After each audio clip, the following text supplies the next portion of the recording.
Ekam aksharam hridhi nirantaram bhavetam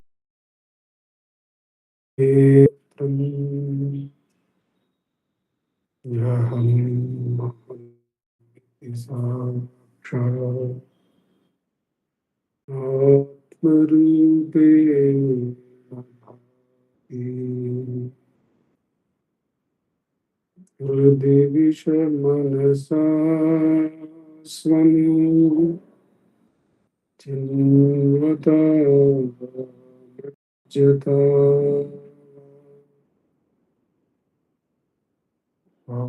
Chalanaro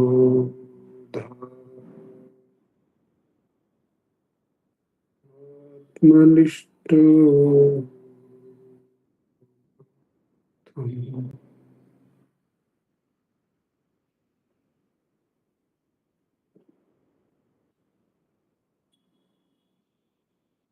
Deham Mrunmayavat Jadatmakam Aham Buddharnatasyastyado Aham Tattadbhavashukti Samay Siddhatma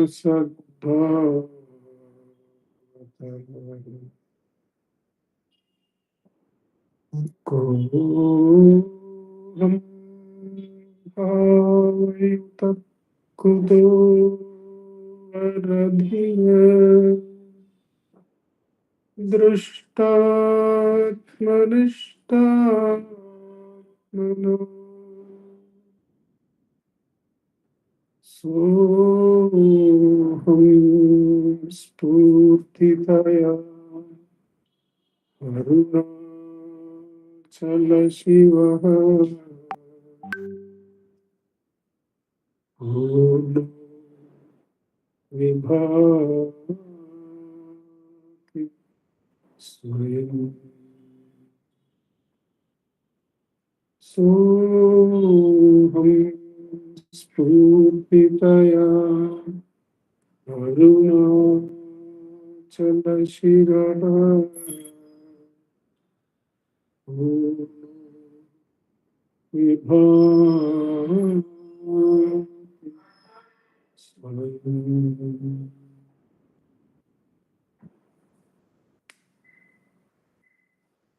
Namo Ramana. With Bhagavan Simban's grace, we have been meditating on Sri Dakshinamurthy Stotram. The Sanskrit original is by Adi Shankara, and we have been relying on Bhagavan Sri Ramana Maharshi's translation of the original in Tamil. We have come to verse number 2, but however we can chant the verse number 1 and verse number 2 together. Just give me a moment.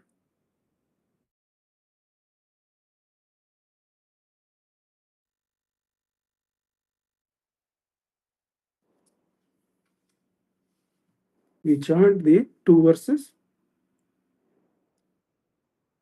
Vishwam Darpana Drishyamana Nagari Tulyam Nijantargatam Pashyan Atmani Mayaya Bahirivotbhutam Yata Nidraya Yasakshat Kurute Prabodha Samaye Swatmanam Evadvayam Tasmai Shri Gurumurtaye Namayidam Shri Dakshinamurtaye.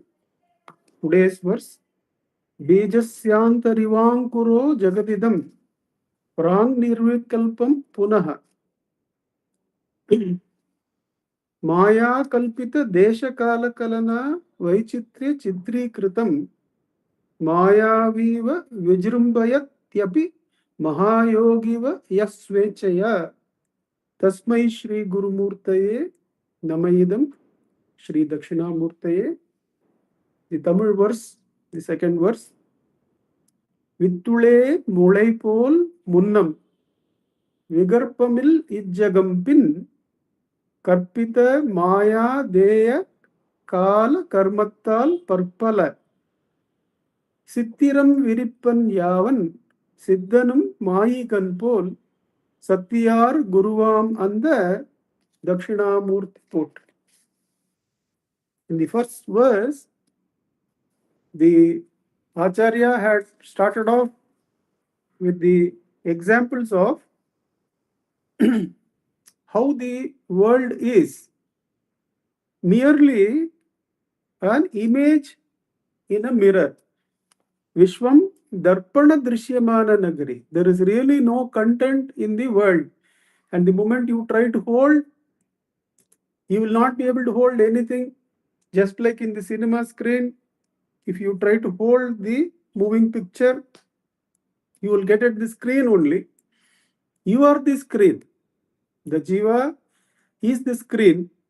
And when the Jiva realizes that it is he himself who projects all this outside, like in a dream. That is, Bahirivodbhutam Yatha Nidraya, as in the dream, which has the basis of Nidra as the Adhara, the whole Srishti has the ignorance or Maya as the Adhara and is merely a projection where that Jiva is actually the one who projects as the Ishvara.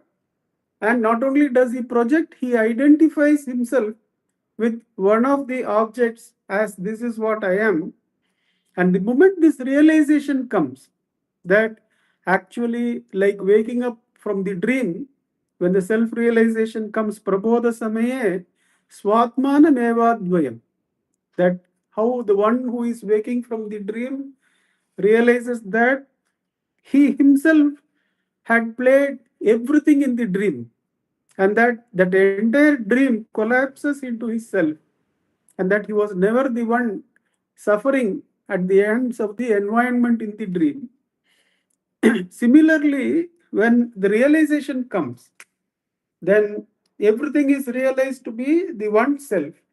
So the three illusions of the mirage being represented by the Darpana Drishyamana Nagari, the dream, which is directly referred to here as the dream, and the snake and the rope, like so far as you are still in the dream, everything is like the snake, that they appear to be real and you appear to be a Pashyan, you appear to be seeing.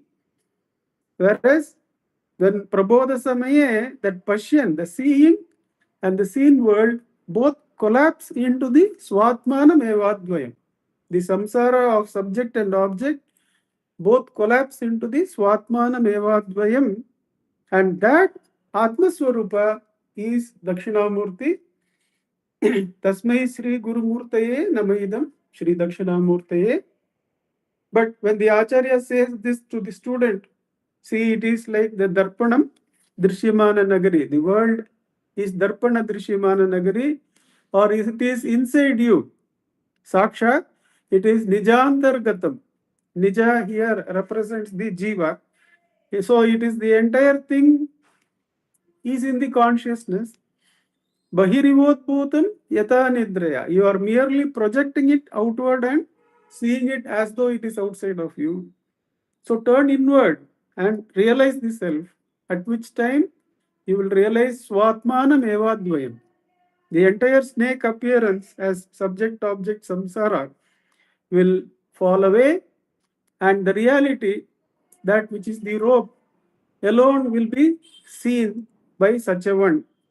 But when this kind of truth is directly told to the Sishya, some of them might have told to the Acharya, we are not able to relate that to our day-to-day experience. You are saying it is like Darpana Drishyam and it is like Swapna. But to us, it appears as though solid, that I am born in 1962, and the world, all the people are agreed, has been created 5 billion years ago. So, and the whole universe is more than 13 point odd billion years old. I am clearly trapped in this belief that I am this body born so many years ago.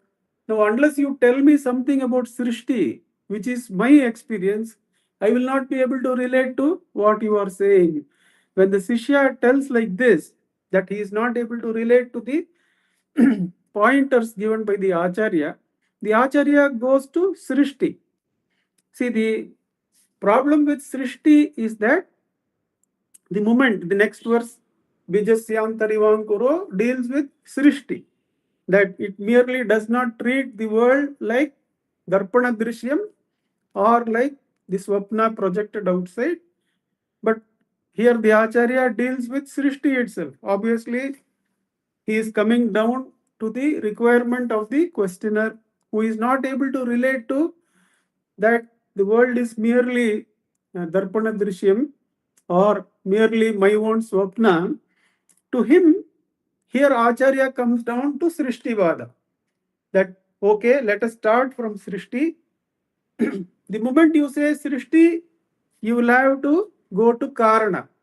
When something is born, you will have to find out what is the cause, what is the Karana for this Karya. This is the result. So the whole discussion now has to deal with the tradition of, in the previous example, there was no need because the whole world was merely an image, a false image in the Darpana, or it is your own self which has been projected. So really, there is no need to find out the cause because yourself alone is the cause, and the whole world collapses into yourself. But then, when the Shishya says, I am not able to relate to your teaching like this, then the Acharya takes up the Srishti for discussion. He has to explain the Karana. And in Srishti, you have to explain Upadana Karana or material cause, and Nimitta Karana or the efficient cause, and also the instrumental causes that will be there. Like when a potter makes the pot, it is said in tradition that the clay is the Upadana Karana and the potter is the Nimitta Karana. But merely with the clay and the potter being there, it is not enough. The intelligence has to work through the instrument of potter's wheel and also use the energy to do the work. Merely the instrument being present is not enough. Karma is also required. So, in the previous verse, all this was not required. If somebody is subtle enough to realize that, without going into this area, they can come to the jnana. But then when our experience is gross, then the Acharya also relates to that and step by step takes us to the subtle and then to the one where the Karana Karya all merge in the self. So the Upadana Karana here, he is himself the Ishvara. The Ishvara himself is the Upadana Karana. So the once you posit Srishti, Ishvara has to come. The Karana is taken as Ishvara. The only question in the Vedic belief systems is that whether the world has really separated from the Ishvara and has a separate reality, or the world is part of Ishvara, or the world and Ishvara are not different. The Advitiya. Now, which of the ones is the statement that Acharya is making here? We know that. But then he has come to the Srishti Vada so that he can take us to the Abheda Jnana. How does he do that? Is this verse? How does he bring out the Upadana Karana? That the Ishvara himself is the Upadana Karana, and Ishvara himself is the Nimitta Karana, and Ishvara himself is the instrumental cause also. Therefore, since he himself is all the Upadana, the Nimitta, and the instrumental causes, the absorption into the self of the Ishvara of all the Srishti as a mere projection becomes possible. So, the Acharya comes down to Srishti, but then gives us the reason why the Srishti is made without Ishvara undergoing any change. There is no change in the self of the Ishvara. Therefore, in reality, the whole thing has not changed from the Advitiya Anubhava at all. So you can posit this Srishti, explain it, then absorb the gross into the subtle, and from subtle you go to the self. This is the journey that the verse is going to take us.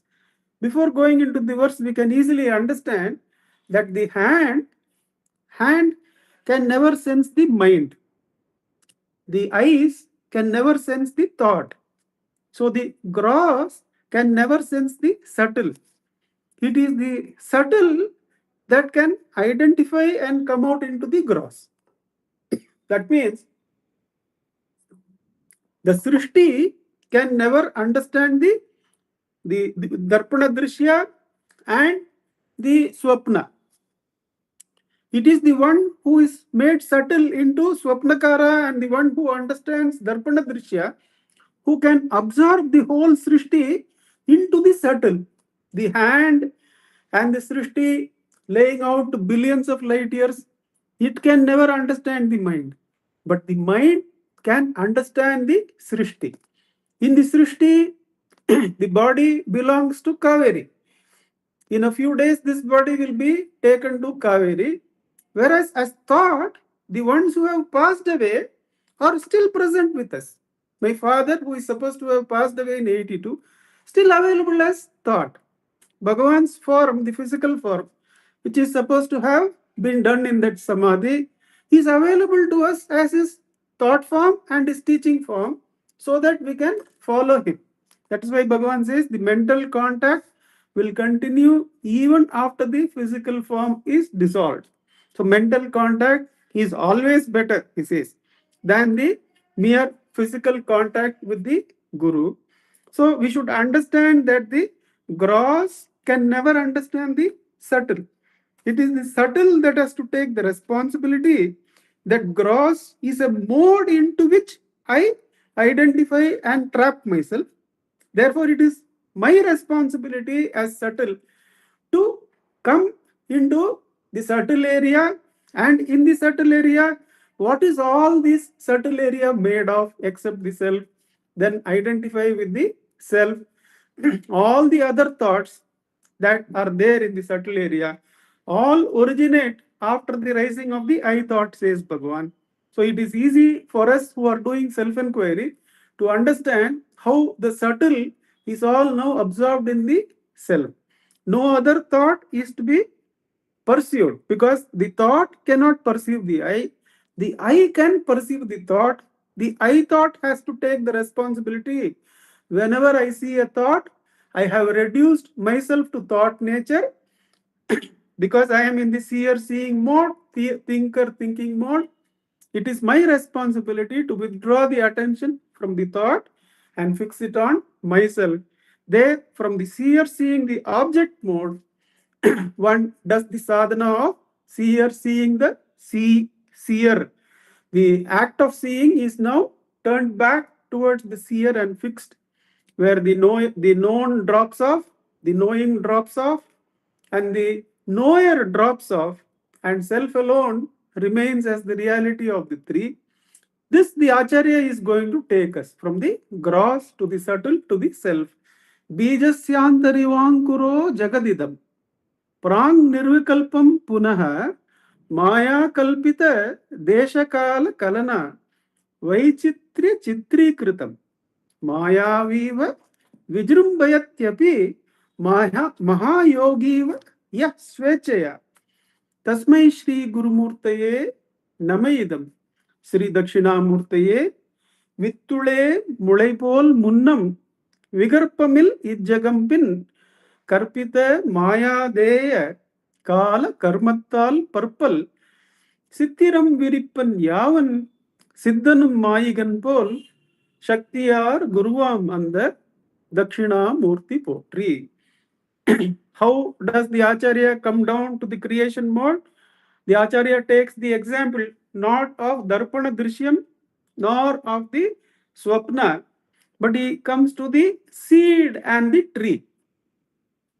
Because in the seed is contained the whole tree without any differences as the stem, the root, then the branches, the leaves, the flowers or the fruits. Those differences are all not there when the seed form is there. But inside the seed form, the whole tree is present without any vikarpam. Similarly, within the Ishvara only, in Pralaya, within the Ishvara only, the whole creation is there without any vikarpam, without coming out of him with all these differences. Munnam, that is, Bijasyantarivangkuro. How inside Ankuraha is the plant or tree, Bijasya Antaraha is inside the seed. Prang Nirvikalpam Punaha, that is before. Prang means before it was without any differences. Punaha here represents that it comes back into creation. So, Munnam Pin. This is given. Munnam, inside the seed before the whole creation in Pralaya, it is in seed form. Then in Srishti Kale, Pin, the whole Srishti comes out and the whole Srishti is laid out before us, of which we suppose that we are this, we identify with this body, 1962 born, and I feel this is what I am. So this, the Ishvara or the Acharya comes down to our level. Now, since I have told him that I am not able to understand the Darpana Drishya, like we had discussed last time, how I was feeling that the cricket match is really the cause for my happiness or sorrow. Then when I inquire into that when I look at it without like or dislike, that happiness and sorrow is definitely not there in the cricket match. It is because I have superimposed like and dislike. Otherwise, my mother too, who was in the kitchen, she should have also, if really cricket match had, or the India winning had all the happiness in it, she should have also celebrated. Because she had no interest in it, there was absolutely no effect of India winning or India losing on her. So when we realize that, we realize the whole Srishti is like Darpana Drishyam. But here I have asked the Guru, sorry, I am not able to understand that. I am not even able to understand how you are saying this solid world is a mere projection, like in a dream. Please tell me with the Srishtivada, that tell me with cause and effect. I sincerely feel that I was born and I still celebrate my birthdays. When I tell like that, the Guru is coming down to my level and saying, Vittule Mulaipol Munnam. Before, that means already this time is bringing, he is bringing time. Because if you have to talk in terms of Srishti, it has to be, the timeline has to be posited already. Before there is Pralaya, after there is Srishti. So in Pralaya Kale, inside Ishvara, so this Munnam Pinnam also will be consumed inside the Vitt. That's what we should understand. There is no Munnam Pinnam outside of the Ishvara. But for our sake, for describing the Srishti, the Acharya says, Vittule Mulaipol Munnam. Before it was like this, that is without any Nirvikalpa, the whole creation was there. Then Pinnam, the moment the Srishti Kale, as the Kala rolled out, the whole Srishti came out. How did it come out? Don't think it actually came out. Now, the Acharya is going to shift from gross to subtle. How is it going to do that? That in Srishti Kale, when Bijasyantarivankuro is taken, then did Ishvara, from whom the Srishti came out, did he also undergo any morphology? Did he also undergo any change because of Srishti? Because in the example, there is no more seed. When the tree comes out, the seed is disfigured. So did Ishvara also undergo some change when that question is there? No. That is where you have to shift gears from the gross to subtle. It is not really Srishti, it is Maya Kalpita Deshakala Kalana. Even, even the Munnam Pinnam is Maya Kalpita. The Munnam, the world is all in Pralaya. Pinnam, it is in Srishti, is not there, because even Munnam Pinnam and the Srishti are all inside the Ishvara only. Like I told you before, that it is inside the Ishvara but is projected as though outside. How does the Ishvara contain that whole Srishti?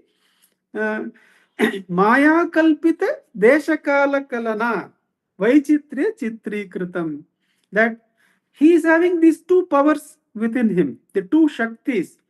He is having the Shakti of the Jnana, where he understands his truth of Brahman nature. And there is the other part which Bhagavan says, Uladunil Aladila Adishaya Shakti. There is inside Ishvara not only the Jnana, but also there is this other Shakti which is called Maya Shakti, of the ability to slightly forget who he is. That is how the Shakti comes. That is how the Spurana comes. If you come to the Spurana and the I is there, how does this Spurati come? when the Spurana is there is some amount of self-forgetfulness. That is where the Shakti, the power comes. When the Veda is completely not there, there is no Spurana that is there in the self. The self becomes even free of Spurana. But in Ishvara, the Spurana is there. Yasya eva Spurana, the next verse we are going to take up. But that Spuranam which Bhagavan has talked of again and again, that is the nature of Ishvara. The moment you look at Spuranam, then there is both inside and outside. Inside this Puranam, there are these two powers. What are the two powers? There is the Brahmajnanam, that is one.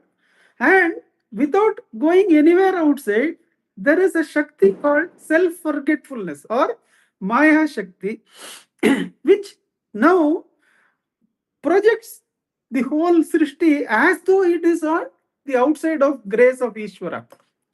So whenever we are outward turned, we should understand that we have gone in the outward direction of Maya Shakti, and it is by Guru Kripa, that by Bhagavan's grace, that we have been asked to turn inward.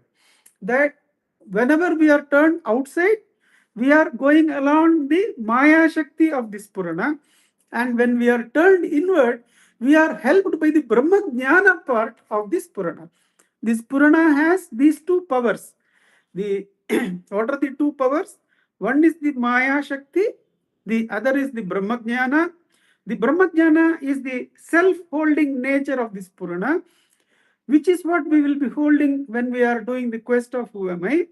Whenever we are going in search of outward objects for fulfillment, in an earlier satsang, we discovered that the moment you are going out, implicitly you are saying that I am discontented, I am a limited being.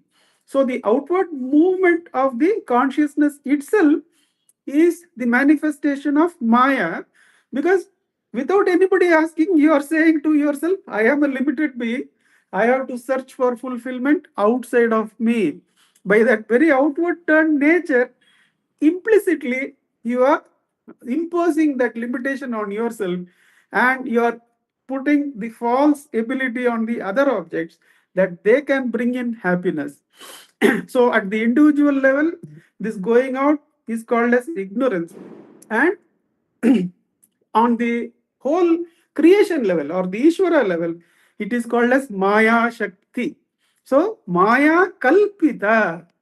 So from Srishti, he brings to Kalpita. In Kalpita, you don't need to give cause and effect. The karma area is crossed. Once you know it is all merely Kalpita, a projection, then how really you are going to answer your karmas? When will our karmas end? All those questions are answered. Turn from the gross to the subtle, from subtle to the self. Then you cross the karma area. But then the moment you are in the gross, the Guru comes down to our level and says that it is the whole Srishti is like Bijasyantarivankuro Jagadidam Prang Nirvikalpam Punaha. Before it appeared to be in Pralaya and without any form. During Srishti Kala, it appears to be with form, but actually it is really not like that, because the Maya Shakti, and along with Maya Shakti, Maya Karpita, Desha Kala Kalana, Desha and Kala, and Bhagavan includes Karma. Karpita Maya Desha Kala Karmatal. The Kalana you can take as Karmatal in Bhagavan, that Desha Kala Kalana. By Maya, and the two things as Desham, Kalam, and work, we had discussed that the pot cannot be created merely with the Upadana Karana of the clay or the Nimitta Karana. There must be instrumental cause. That is where the Desha, Kala, and Karma come. So, with all that, the projection is done without undergoing any change, because inside him is this Maya Shakti, the ability to forget oneself and imagine, like in the previous verse, as though it is there outside of grace, outside of the Anandamaya Kosha of Ishvara. We say all this Srishti is always in the Anandamaya Kosha of Ishvara. It can never go outside the grace of Ishvara. But how does the outside turned Jiva feel? It feels that all these people are outside of him or outside of her, and that the whole Srishti running to billions of light years is outside of me. How am I? The earth itself is a minuscule part of the Milky Way. The Milky Way is a minuscule part of the whole creation. So many thousands of galaxies are there. Now, how am I to cross all that? It is so simple that the Vedantins, the great rishis, have found. They give us the example that in deep sleep, did you have perception of all these billions of light years, where your consciousness does not trap itself at the sensory level? So when the eyes are not given energy, do you see all these billions of light years? So similarly, when your conscious itself turned inward from the senses, then that whole billions of light years, you don't need to answer. In fact, it would be appropriate to tell here that physics has already come to that point where they have found that the whole of the sensory time collapses at the point of consciousness touching the eyes. When consciousness touching the eyes decides to go out, it sees only the past. The physics has found out that whenever the consciousness goes outside through the eyes, whatever it sees, whether it is the sun, it sees the sun as it was 8 minutes ago. If it sees another body, it is only what that body was some nanoseconds ago that can be seen by the eye. The eye is limited like that. Even when we look at ourselves as the body, with the consciousness coming through the eye, relying on the sunlight coming to the eyes, we are seeing only as we were some moments ago. We are merely seeing what is scripted. Because what can be in the past, it is only a script that has already been written that can be in the past. So what physics has come, there is a contribution by Carlos Rivoli. You can see that he says this is the most astounding finding. But then they come down to use that information to see that two seeing entities create a time bubble, and that is the now moment. They have come to understand that each individual is always looking at the past, but when two seeing individuals are there, they create a now moment with a time bubble, says. So then they want to understand how they are related in that now moment, because there is no real now moment in the sensory world. If you want to go to the now moment, you have to turn inward. If you use the consciousness through the eyes, you can see only what is in the past, is the finding there. So this is definitely a chitram, Vaichitre Chitri Kritam. It is merely a picture show There is physics studies on holographic world and all that, but that is quite some distance away in finding out. But the direction is all right. That their direction is also coming towards this area. But since it is objective, it would be better if they understand that our own body is part of the cosmos, and if they have to go for finer dimensions, it has to be seen within us. And that is what the great rishis have made it so clear and direct for us, that the moment you look out, it is only as per the script that he has created with Desha Kala Kalana. That using the Maya Shakti, which is inside the Ishvara, with the instrumentation called Deshakala and Karma Kalana, Vaichitre Chitri Kritam. This whole creation of multiplicity and simply astounding beauty has been created apparently outside grace, outside Ishvara, because that is how it appears to the outturned Jiva. Vaichitre Chitri Kritam. How Mayaviva Vijrimbayat Yapi Mahayogiva Ya Svechaya. How does the Ishvara does this? As though he is a Maha Yogi or Mayaviva. What does a Mayavi or a magician do? A magician makes something appear which is really not there. Or what is really there, he takes away from our sensory perception. Similarly, by giving us the senses and the sensory world, what is really not there? Why really not there? Whatever you see is only in the past. You take that logic inside. That means what Bhagavan says, our prarabdha prakaram adarkanavan angang irunda aattivippan endrum nadavadadu enbuyarchikkunum nadavadu.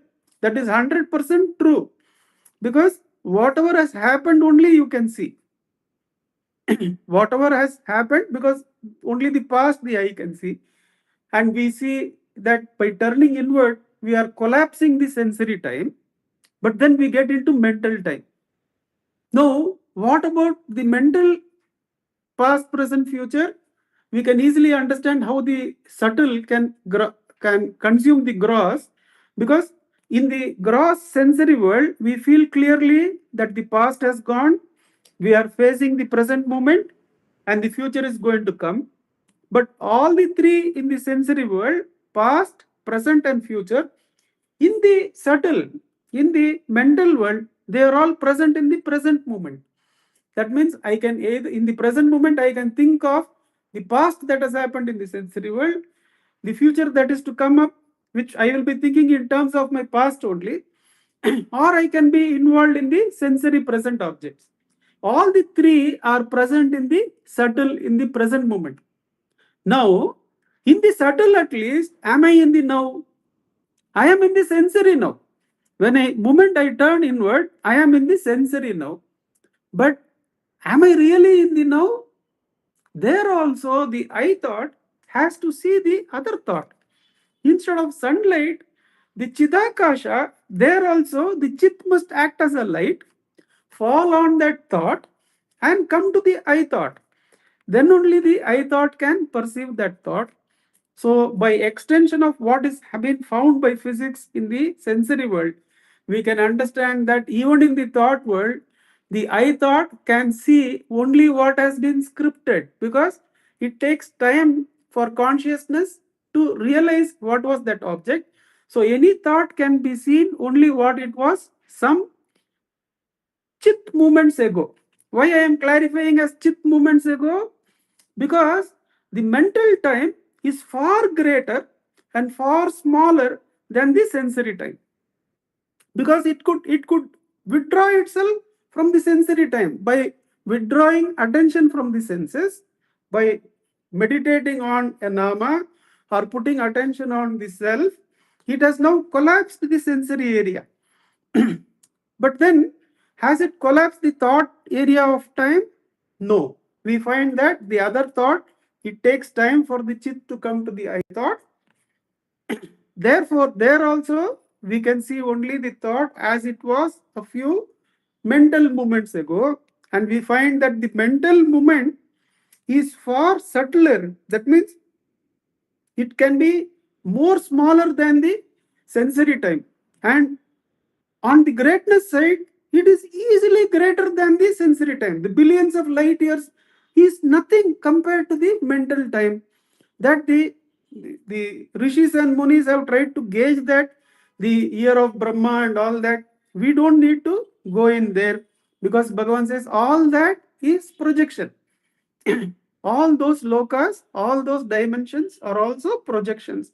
So don't spend time on what is sensory time and what is mental time, but ask for whom is this mental time, for whom is this thought. Then you go to that eye. You go to the, as we see in Mandukya Upanishad, we go to the Hiranyagarbha eye. The Hiranyagarbha eye is the eye of that Ishvara, from whom the whole subtle and the gross, they arise. And when we hold that Hiranyagarbha eye, we realize the meaning of this verse. Inside that Hiranyagarbha eye only everything is there. Inside the Hiranyagarbha eye, Vittule Mulaipol Munnam Vigarpamil Ijjagampin. So in Atma Vichara, we not only bring our past, present, future into the one eye. We bring Pralaya, we bring whole Srishti into that eye. The Pralaya and Srishti are also crossed by holding. By holding, what can you cross? The Jiva has definitely has stopped holding his own eye. That eye would have got collapsed long time ago. It is the Hiranyagarbha eye that we hold, where the whole Srishti is inside that Hiranyagarbha eye. And Bhagavan gives us this experiential understanding that when you hold the Hiranyagarbha eye, the Ishvara, as in deep sleep and in Pralaya, where he is without any objects inside, as this Purana, as the pure Spurana, there is no Sukshma or Stula, there is only this Purana. So the Hiranyagarbha eye will take us to this Purana, which is where we realize the first verse's truth, that the Maya Viva is the Hiranyagarbha eye. The Hiranyagarbha eye, like a Mayavi or a Mahayogi. If a Mayavi, you can say he is deluding us. If Mahayogi, you can take the Ishvara, Swechaya he is doing. In Bhakti Marga, we will call him as Mahayogi. In Jnana Marga, where we go to the self of the Ishvara, we will say by Maya Shakti. Maya Shakti, delusory, like a Mayavi he is doing. But the interpretation by many of the people who have talked about, written about Dakshinamurthy Stotram is that Swechaya applies to both Mayaviva and for the Mahayogi. Our own understanding from Bhagavan is that the Mahayoga nature comes with the Swechaya. You are consciously going into that Mahayoga of self-knowledge. So we can understand that Bhagavan is coming out of Swechaya. For by his own will, he is coming to give us to the Upadesha. Acharya is coming with Swechaya. He is a Mahayogi. He is the Ishvara Shakti. But as Mahayogi, he is coming back to Srishti to give this instruction. The Mauna of Ishvara, the Mauna of Ishvara's Atma may not be directly felt by everyone, whereas the sadhana can be had by those who can listen, who can chant, and therefore the shloka form is given, the stuti form is given by the Acharya, who is a Mahayogi. Bhagavan is a Mahayogi. The translator and the originator are Mahayogis. From Sveche only, they come for the mukti of all the denizens there. Mahayogiva Svechaya, Mayaviva Vijrumbayat. He makes us deluded in the creation like that. That is why wailing as well as liberation, both are said to be work of Ishvara. That as Mayavi, he is doing the wailing. As Mahayogi, who comes back and gives us the Mauna Upadesham, who gives us the teachings in the form of Ulladanarpada, in the form of the prose works of Who Am I, Self-Enquiry, and the Upadesha Manjari. All this Only as a Mahayogi, he comes and with Swechaya, even though Bhagavan himself says, only out of the request of the denizens of the world that he is moved. There are some incidents like Aksharamanamale, then Padigam or some other work where Bhagavan says that of his own accord, that thoughts where the Karuna Purna or the word Karunayalennai word keeps coming, again it is flowing over. So he allows it to come with this veche. Let it be. Let this creation of work be there so that the denizens can hold that and come to the Dakshinamurti Swarupam, which is really our Swarupam. Given the truth of Dakshinamurti, we have to inquire our truth in that. Where will we come? We will understand that the whole Srishti has to be absorbed in this subtle. The moment you see it as Srishti, then previous and later come. That is, Vittule Mulaipol Munnam Vigarpam Il Ijjagam Pin. So this Munnam Pin come, the Pralaya and Srishti come. But then when you absorb them into the subtle, both the Pralaya and the Srishti come into the subtle. When you ask for whom, within whom is the non-existence of the world has now absorbed itself into this Purana. The Ganapati Muni writes in Chatvarimshat that Jagat Aham Para Spurati Metraya. All the three, the world, the ego, and the Ishvara, all the three shine inside us as this Purana. When you come to this experience of Purana, you understand the world, whether it is in Srishti or Pralaya, doesn't matter. It is only this Purana. All the jivas are not many, they are all absorbed in this Purana. If the world is treated as a problem for the jiva and Ishvara is treated as the solution, then that problem also gets dissolved into this Purana. The solution also gets dissolved into this Purana, which is one's own reality. That is how from Srishti, if you can't understand the mirror, the Darpana Drishyam, or you can't understand how it is the dream, then understand that this whole Srishti is a projection. Maya Kalpita Desha Kala Kalana. And it appears as though the Pralaya was at some time and the Srishti was at some time. Like Bijas Santarivankuro, as though inside the seed, how the tree is there, then inside Ishvara only the whole creation is there. There is no before, there is no after, because there is no time. There is only the self. Bhagavan says in Ulladu Narpadu, Namandri Naledu Nadedu. Nadumkal Namudambel Nal Natul Nampadu. Namudambo Nam Indra Andri Endrum Mundru. Nadu Inga Ange Engum Mundru. Namundu Nal Nadil Nam. Here Nam, Bhagavan is referring to his own nature, our own nature as Ishvara. He says, where is time, where is space without the Hiranyagarbha, without the Nam? If during this search we identify with this body, Nam Udambel, Nal Natul Nampaduam. As I told, I will suddenly feel I was born in 62, the whole world is 5 billion years, the whole creation is 13 billion. I am trapped here. So from the gross, you have to move into the subtle. If you identify with the gross can never understand the subtle. The subtle only should understand I have trapped myself in the gross and should turn inward. So, Nam Udambel, Nal Natul Nam Paduvam. Nam Udambo. Are we this body? Nam Indru Andru Endru Mundru. Yesterday, today, and tomorrow, we are only the self-attentive self. Nadu Ingu Angu Engu Mundru. Whichever place the body is, we are the self-attentive self. The self-attentive self alone is there. Time and space is not there. No pralaya, no srishti. Only the self is there. That is why Bhagavan says to Devaraj Mudliyar in Day by Day, don't look to the body of the Ishvara. Don't look to the mind of the Ishvara.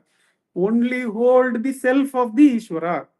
As you hold yourself and go in, the Ishvara's eye will start presenting itself as the Virat and Hiranyagarbha. The Virat of Ishvara nature will be dissolved in the Hiranyagarbha.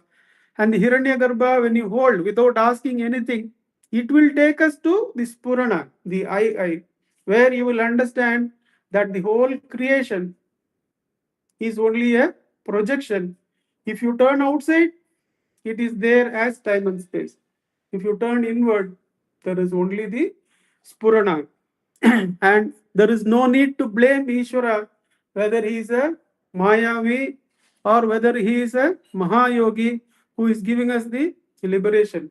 Once he has taught the first verse itself that you wake up from your dream and understand Swatmanam Evadvayam. There itself, so from this verse, we go back to the first verse and finish that there is no snake. There is only Swatmanam Evadvayam. Atmaswarupa alone is there. So where is the need to say that Ishvara is having this Maya Shakti and projecting outside? He is pushing us outside in veiling. And as Mahayogi, he appears as an avatara and teaches us self-enquiry and brings us in. None of these stories are there in reality. Only the self alone is there. The Atma Swarupa Swatmanam Evadvayam. Tasmai Shri Guru Murtaye Namayidam Shri Dakshinamurtaye.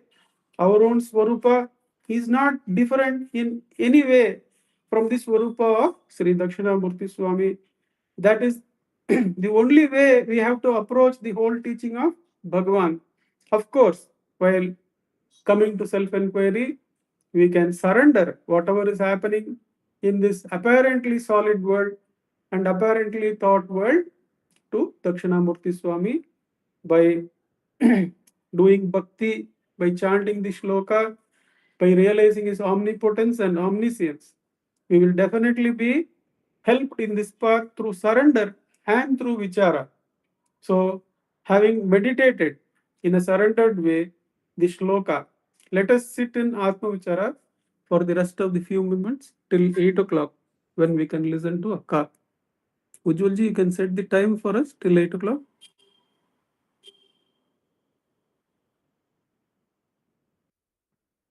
Thank you.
Namo Bhagavate Shri Ramanaya.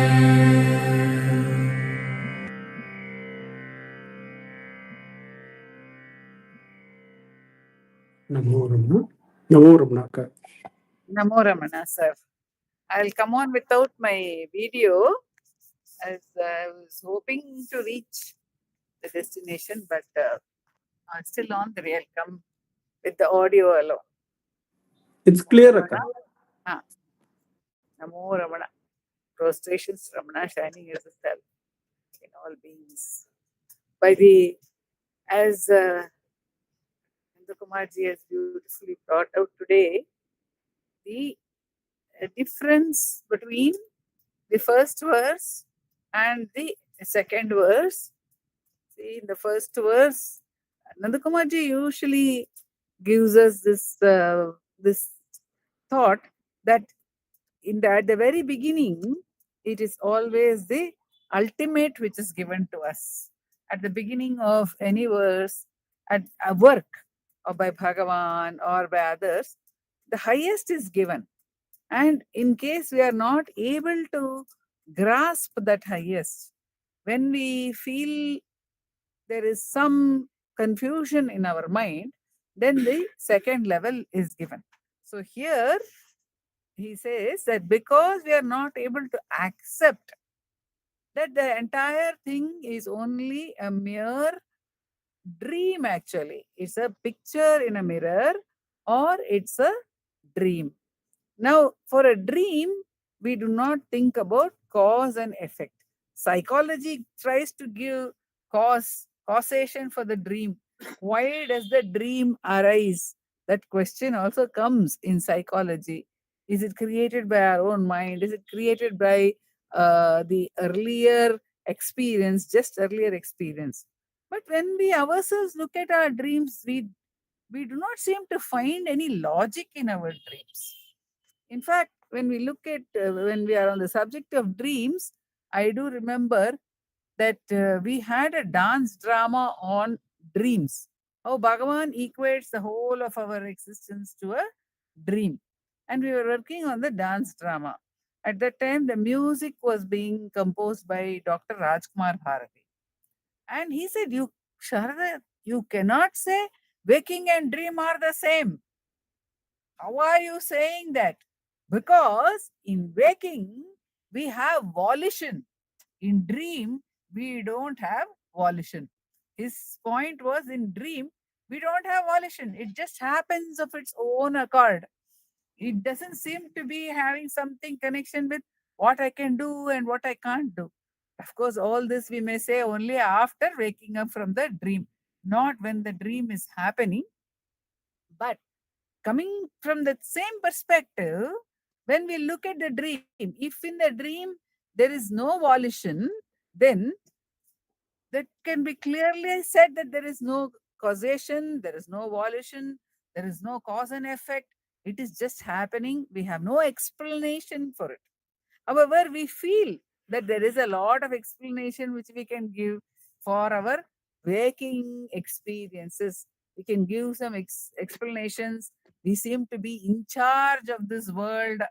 All this happens when we are awake. So we are not able to accept that the entire experience of ours is a mere dream. We are not able to accept that. When we are not able to accept it, then we think there is a cause, there is an effect. So Bhagavad Pada and Bhagavan, they are giving us the something to hold on to as a cause. Now, what is that something which is being given over here in this verse? It is said to be either the Maya of the great Lord, or it is said to be the yogic Shakti of the Lord. Now, this again, Nandakumarji said very beautifully. He said, here again, there is no cause and effect we can talk about. Because when it is said to be the Maya of the Lord, how can I talk about cause and effect? In fact, I understood somewhere when I was studying for my doctorate that certain philosophies are based on the fact that you say the entire thing is Maya of the Lord or Leela of the Lord. So when it is Leela of the Lord, you do not question anything. You simply accept. It is the Lord's play. What am I to say? It is His wish. He may put something here, He may not put something here. He may turn the world upside down, He may keep it straight. So it is the Maya of the Lord. It is that magician, it is magic. But in another sense, also, Bhagavan brings us to this where he says, even if you think there is cause, even if you think there is effect, please understand that this cause and effect are entirely governed only by the Lord. That's what he tells Mother. That also was brought to our attention today by Nandakumar, that everything is happening by the power of the Lord and the Lord alone. Avaravar prapta pragaram adarkanavan aangang irundu aattivipan. So when everything is happening by the power of the Lord, there is nothing for us to worry about or think about or reason out. We need not waste our time on that. I often feel that the entire concept that this is all the Lord's play, why is it given to us? It is given to us so that we do not waste our time on thinking about any of these things. Why did this happen? Why did this not happen? Shouldn't this happen? All this is not in our purview at all. What can we do instead? We can simply remain as the self. When we don't have to worry about the causation, when we don't have to worry about the creation, when it belongs to somebody else, when it's somebody else's job, why should we worry about it? So we are left free. Here again, I remember when we were in, right, many years ago, we had something called a moral science class in our college. In that moral science class, our lecturer, she said, this was more than 4 decades, 3 decades ago. She said, see, girls nowadays, they are very worried whether they will get a companion who is compatible or not compatible, and they keep worrying about these things. Whereas in our generation, we didn't worry. We went into marriage without any such worry. What was the result? The result was we had lot of mental energy, free energy, because we were not worried about this area, she said. So when we are not worried about the world, when we realize that it is the play of Ishvara or it is the anugraha of Ishvara, see both. In fact, it is better to think that everything, even if it is a play, so that there is, because it is a play of grace. It is a gracious play. It is not just a play of Ishvara, it's a gracious play of Ishvara. Then we don't have to worry. To Humphreys, Bhagavan said, look at all the happenings of the world, leave them be. Think to yourself, strange things are happening. Think to yourself, strange things are happening. So it doesn't matter, let it be. It's strange things. But if it is a Mayavi's creation, if it is a magician's creation, it is only going to be strange, isn't it? When we look at anything magical, we only find it strange. So let it be, says Bhagavan. Since strange things are happening in this world, all that you have to do is not pay any attention to the phenomena, not even pay attention to the act of seeing, saying, I am seeing all this, I'm only seeing all this magical show. I am the witness of this magical show. Don't even be paying attention to the fact of seeing, but only turn your attention back totally on to that which sees. In everything, Bhagavan says, in everything that happens, every moment, every experience, try and turn the attention back to the source, which is the self. And whatever Bhagavan is telling us here is again turning our attention back to the self by saying that the play is Ishvara's. So you can, like a child who is being carried by the parent very, very lovingly, you can relax and enjoy the journey by simply abiding in the self, getting back to the source. Need not worry why it is created, how it is created. It is the force of the Supreme. It is the force of the Supreme. Let it be.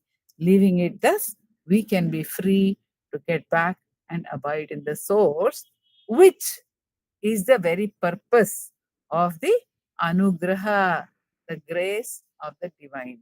So it will certainly take us back to the source and fulfill its play. Om Namo Bhagavate Sri Ramana.